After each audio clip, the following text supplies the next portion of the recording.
전국을 떠들썩하게 했던 화성 연쇄 살인 사건의 유력한 용의자가 30여 년 만에 특정됐습니다.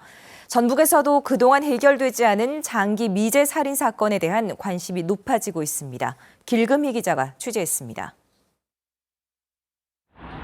주택가의 한 2층짜리 건물. 지금은 업체가 들어와 있지만 한때 파출소가 있던 곳입니다.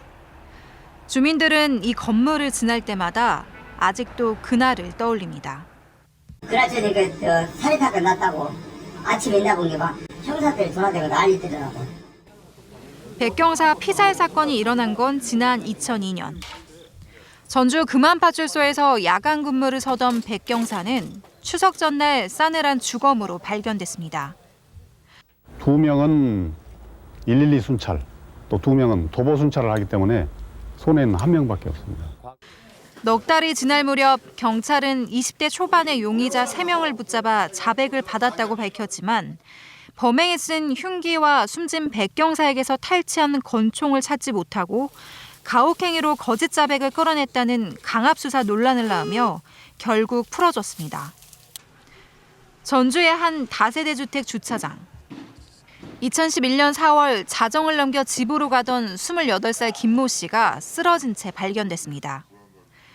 누군가 쏜 공기총에 머리를 심하게 다쳐 열흘 만에 숨졌습니다. 개기는 소리 듣고 뭐 그랬다는 사람도 있죠. 총소리도 들으셨대요? 총소리도 들었으면 같이 총소리. 경찰은 어떠한 단서도 찾아내지 못했습니다. 당시 그 채무관계에 있었던 유력 용의자를 상대로 압수수색 등 강도 높은 수사를 하였으나 결국 그 공기총을 찾지 못해서 미해결된 사건입니다. 2006년 6월에 있었던 전북대 수의대생 이윤희 씨 실종 사건. 당시 이 씨는 집에 간다며 종각 모임을 한 호포집을 나선 뒤 사라졌습니다. 하지만 경찰이 단순 실종으로 처리해 초동 수사는 부실할 수밖에 없었습니다.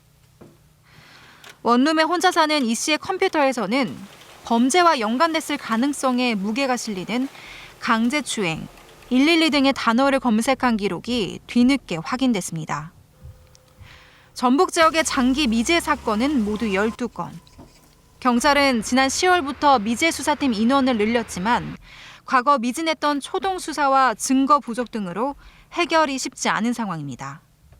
초동 수사 단계에서 현장 보존이 처리가 잘 안 되고 증거물이 훼손되기도 하고 이제 그러다 보면은 수사선을 설정할 때부터가 잘못될 수 있죠. 상당수 미제 사건들이 그렇게 해서 유발되는 경우들이 많아요. 피해자의 억울한 죽음을 밝혀 유족들이 평생 안고 살아온 아픔과 고통을 조금이라도 달랠 수 있기를 기대해 봅니다. KBS 뉴스 길금입니다.